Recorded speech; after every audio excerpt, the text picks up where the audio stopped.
Graça e paz do Senhor Jesus Cristo seja sobre toda a igreja. Estou aqui para deixar uma palavra com os irmãos, a Sagrada Escritura, e explanar um texto bíblico para a igreja, para cada querido amigo, amiga, irmão, com a graça de Deus. Ninguém pode falar da palavra de Deus se não for mediante a graça e a misericórdia do Senhor. Então, cada vez que a gente abre a palavra para pregar a palavra, para explanar sobre a palavra, nós vamos na dependência de Deus, na certeza que se o Senhor não falar, nada o homem tem para dizer aos seus demais acerca de Deus. Nós precisamos então da inspiração do Espírito sobre nós para explicarmos a revelação de Deus dada aos homens. Que o Senhor nos dê essa graça aqui agora. O texto que eu escolhi para compartilhar com a igreja é o Salmo de número 99. Salmo 99. O Salmo ele tem um tema importantíssimo, muito caro à igreja, muito precioso para a igreja: a santidade de Deus. Queria pedir licença aos irmãos aí para juntos a gente ler esse salmo. Caso você estiver recebendo essa mensagem aí na sua casa, pega a sua Bíblia aí. Pega a sua Bíblia para você acompanhar a explanação do texto. Salmo de número 99. Ele é um salmo de apenas 9 versículos. Nós vamos ler todos os 9 versículos. Então acompanhe aí comigo. Se você não tem uma Bíblia perto de você, não tem problema. Aguce os seus ouvidos aí. Escute atentamente a santa palavra de Deus. Vamos ler o texto sagrado, irmãos e irmãs. Salmo 99, a partir do versículo de número 1. Reina o Senhor, trema os povos. Ele está entronizado acima dos querubins, abala-se a terra. O Senhor é grande em Sião, e está exaltado acima de todos os povos. Celebrem eles o teu nome grande e tremendo, porque é santo. És Rei poderoso, que ama a justiça, tu estabeleces o direito, executas o juízo e a justiça em Jacó. Exaltem o Senhor nosso Deus e prostrem-se diante do estrado de seus pés. O Senhor é santo.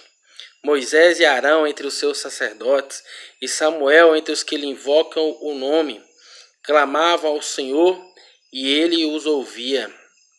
Falava-lhes na coluna de nuvem, eles guardavam os seus mandamentos e a lei que lhes tinha dado. Tu lhes respondestes, ó Senhor nosso Deus, foste para eles Deus perdoador, ainda que tenhas castigado por seus atos. Exaltem o Senhor nosso Deus e prostrem-se diante do seu santo nome, porque santo é o Senhor nosso Deus. Graças damos ao Senhor pela sua palavra, por esse registro bíblico aqui tremendo. Queria fazer algumas ponderações em cima desse texto sagrado. E como eu falei, ele tem um tema precioso que é a santidade de Deus. Talvez um tema que não tem sido discutido como ele deveria. Talvez um tema que não tem sido refletido, pensado pela igreja como ele merece ser diante da importância que ele tem. A santidade é um dos atributos de Deus, talvez um dos mais importantes. E esse atributo, ele comunica conosco. Ele graciosamente, ele permite que também nós recebamos a santidade de Deus em nós. Mas, porém, a nossa santidade não iguala a santidade de Deus. Mesmo que através da obra da cruz nós recebemos a santidade de Deus, nós continuamos sendo pecadores. E Deus, ele é santíssimo, ele é imaculado, ele nunca experimentou iniquidade ou pecado. Então, quando nós falamos que Deus é santo, nos falta vocabulário, condição humana de explicar a santidade de Deus. Mas o que a palavra nos revela é isso, que Deus, É alguém de tamanha pureza que ninguém consegue explicar ou contemplar na inteireza do que representa de fato a santidade de Deus. Ele é puro, extremamente puro. Então é um dos seus atributos, a sua santidade, a sua pureza, a sua separação com relação ao pecado. Então o Deus da palavra, o Deus revelado através das Sagradas Escrituras é um Deus santíssimo. E o tema que eu queria tratar com vocês, claro, não poderia ser diferente, está dentro da santidade de Deus, mas eu queria falar sobre as consequências da santidade de Deus. Por ser Deus santo, que reflexo traz isso à vida humana? Que reflexo traz isso para a vida do povo dele? Deus sendo santo, como que isso influencia a vida da igreja? E esse salmo nos ajuda muito. E é sobre isso que nós queremos falar, sobre as consequências da santidade de Deus. O versículo 1 e o versículo 2 vai fazer uma referência a outra coisa tremenda, que é a soberania de Deus sobre as nações. Deus reina, né? E fala que ele está acima dos anjos, está acima dos querubins. E fala aqui que ele está exaltado acima de todos os povos da terra, né? E então a primeira referência aqui é a soberania de Deus, o reinado do Senhor sobre as nações. E claro que isso advém da sua santidade também. Mas a primeira consequência que eu queria trabalhar com os irmãos aqui, a gente pensarmos a palavra junto aqui, está no versículo de número 3, Salmo 99, versículo 3 fala assim: celebrem eles o teu nome grande e tremendo, porque é santo. Primeira consequência para a igreja, para aqueles que temem ao Senhor, em Deus ser santíssimo, é que ao adentrar a presença de Deus, ao estarmos diante de Deus, o nosso espírito precisa ser de celebração, de alegria. Quando nós celebramos a presença de Deus, nós demonstramos que nós não estamos indiferentes à sua santidade, que a sua santidade nos abalou, nos impactou a tal ponto que nós temos que falar palavras de gratidão a Ele. A palavra de gratidão, né, que é dada aqui, é que fala, né, celebres ele o teu nome grande e tremendo. Eles lembram da grandeza do nome de Deus, de como é tremendo o nome de Deus. E eles celebram, se alegram diante da presença de Deus. Nós somos brasileiros, sul-americanos, ocidentais, e como brasileiros a gente gosta muito de celebração. A gente gosta muito de celebração.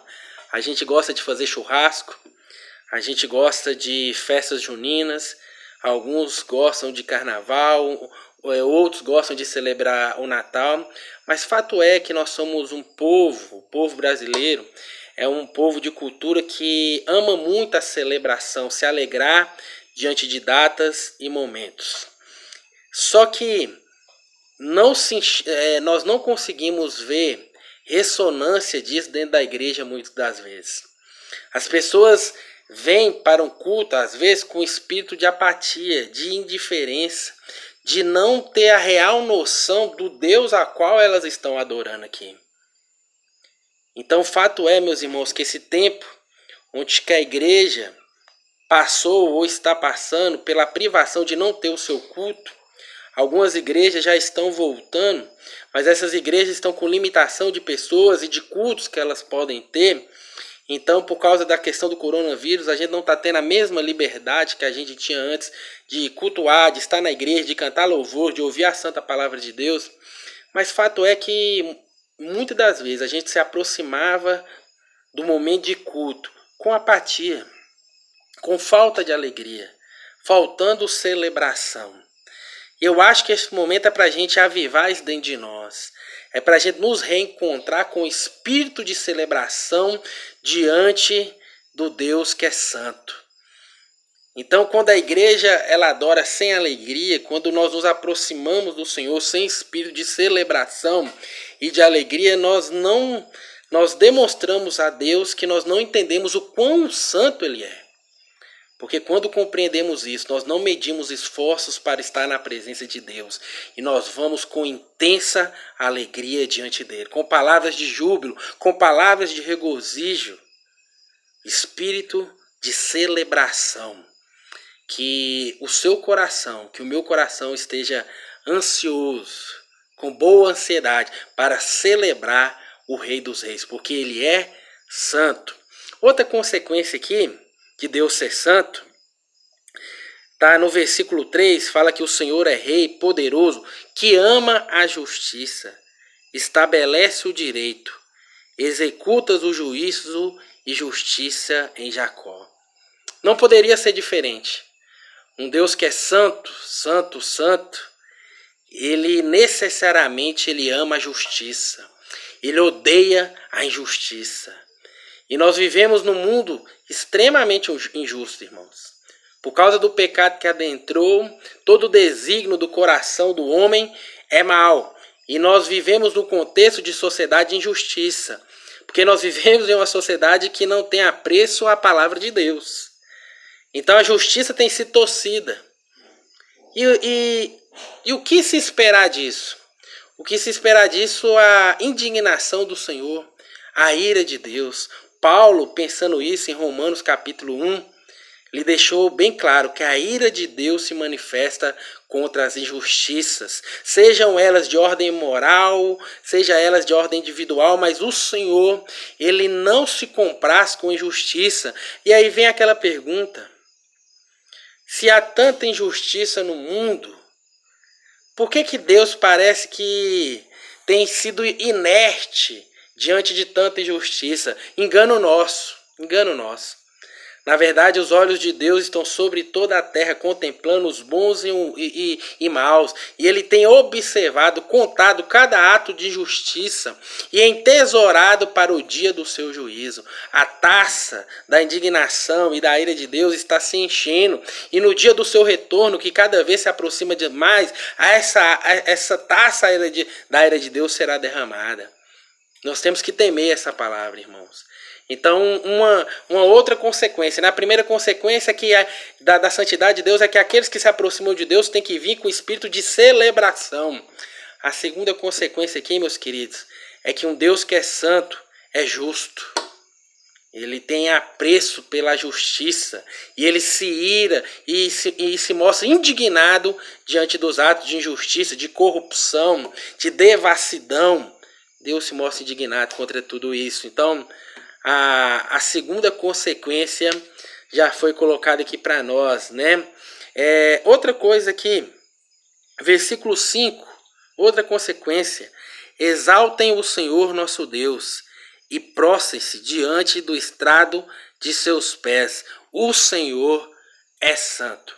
Terceira consequência aqui, meus queridos, é que por ser Deus santo, ele merece ser exaltado acima de todos os nomes, acima de todo poder, acima de toda potestade. É necessário que a igreja de Jesus lhe exalte.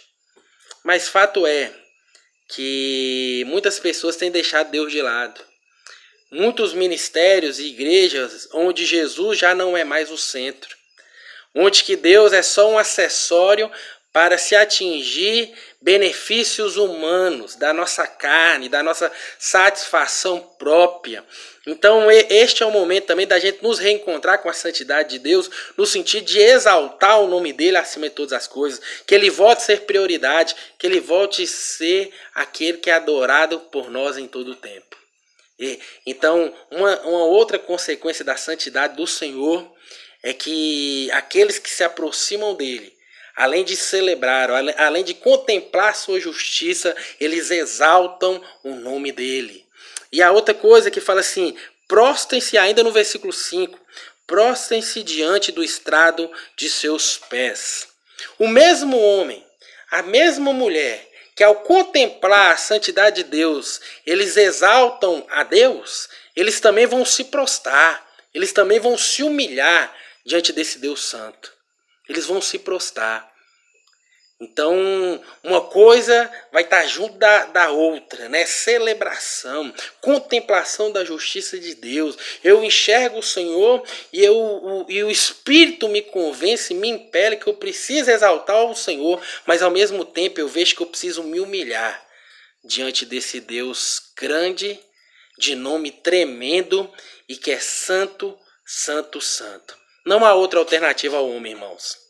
Minhas irmãs, não há outra alternativa ao ser humano a não ser se prostrar, humilhado, quebrantado diante dos pés do Deus triuno, diante da cruz de Cristo, diante do Deus que se manifesta na palavra, diante do Deus que preparou esse momento para a igreja refletir a sua posição diante da palavra de Deus. Esse Deus nos chama a nos prostrar.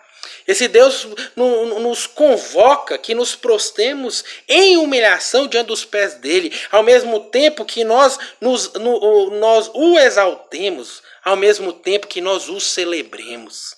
Essa é a postura. Então, mais uma consequência.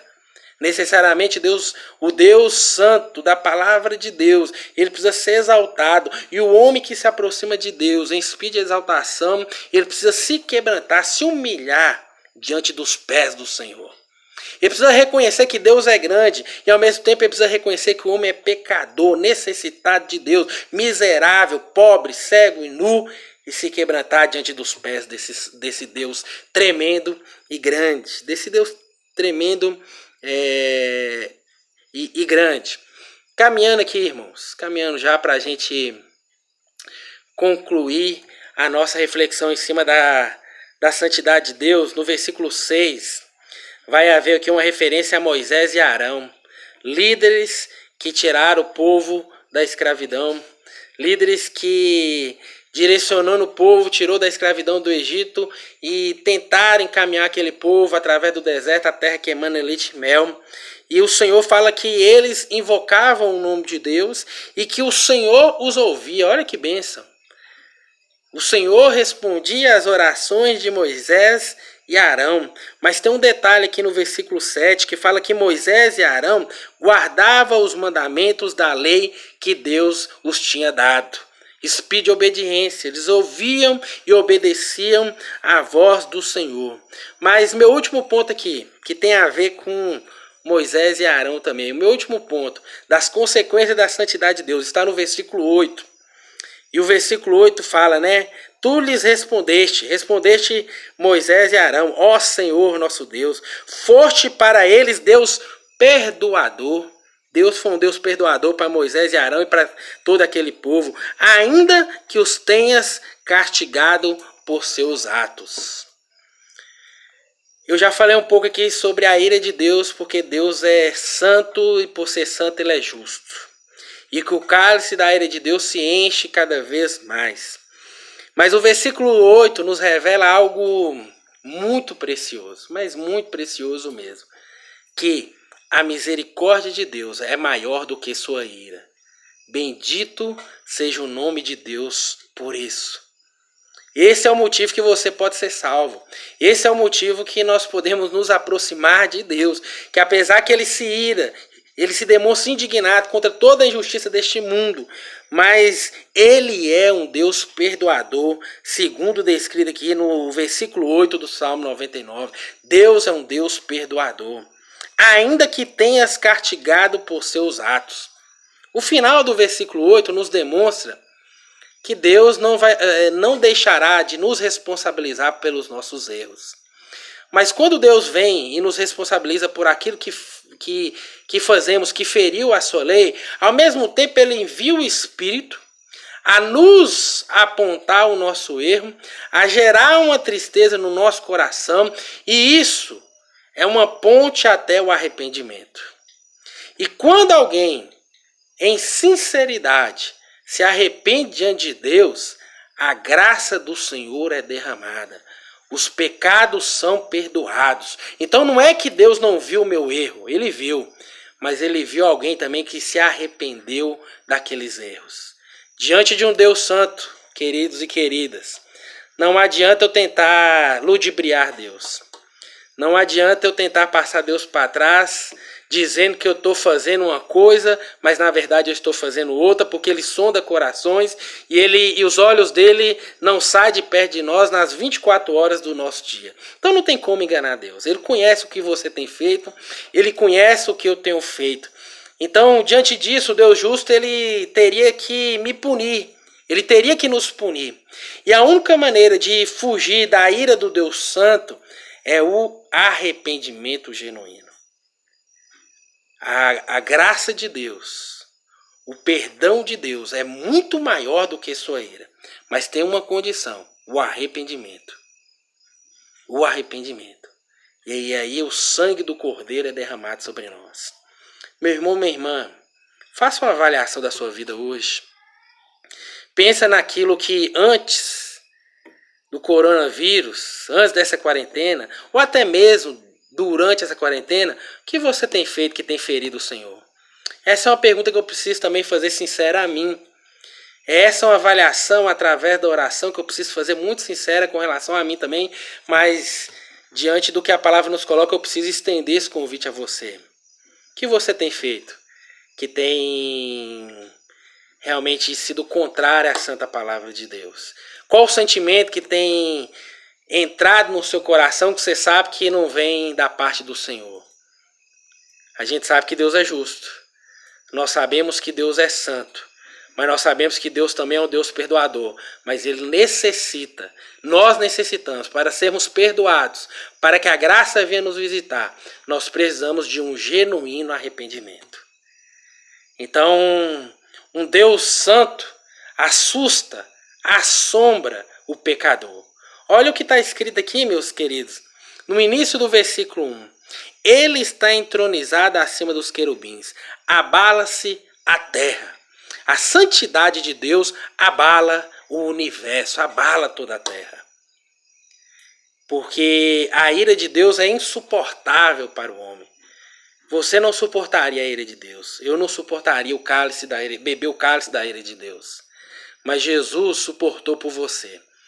Mas para que Cristo esteja em nós, para que Cristo esteja na igreja, é necessário um verdadeiro arrependimento.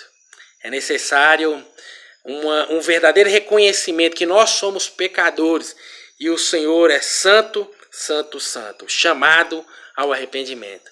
Mas o que toda a extensão do Salmo 99 coloca para nós é isso. Deus é soberano. Deus é santo. Deus necessita ser celebrado.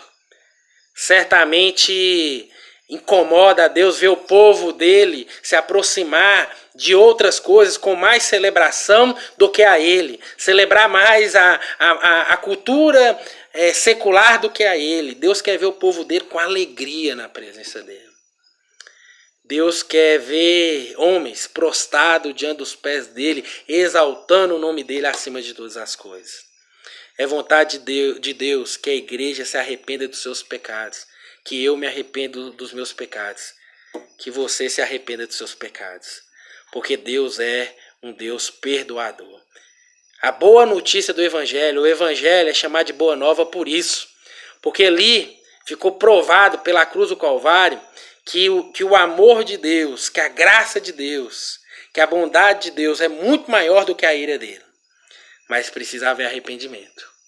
É preciso amar Jesus acima de todas as coisas.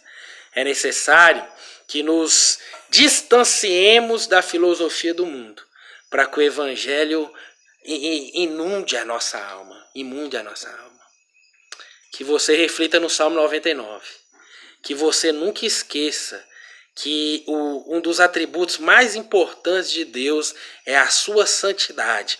E diante disso nós não podemos brincar, mas encarar a santidade de Deus com temor e tremor no coração, com arrependimento, com espírito de humilhação diante dele, com celebração, lembrando que ele é acima de todos os reis da terra, ele é acima de todos. Que Deus te abençoe, que o Senhor abençoe a igreja, que o momento mais próximo possível a gente esteja reunido como povo de Deus. Queria orar por você, queria orar por mim, queria orar pela igreja nesse momento, que o Senhor nos dê essa graça. Vamos orar, meus queridos. Senhor Jesus, te peço perdão pelos meus pecados, Senhor. Perdoa aquele que sinceramente diante do Senhor se arrepende também.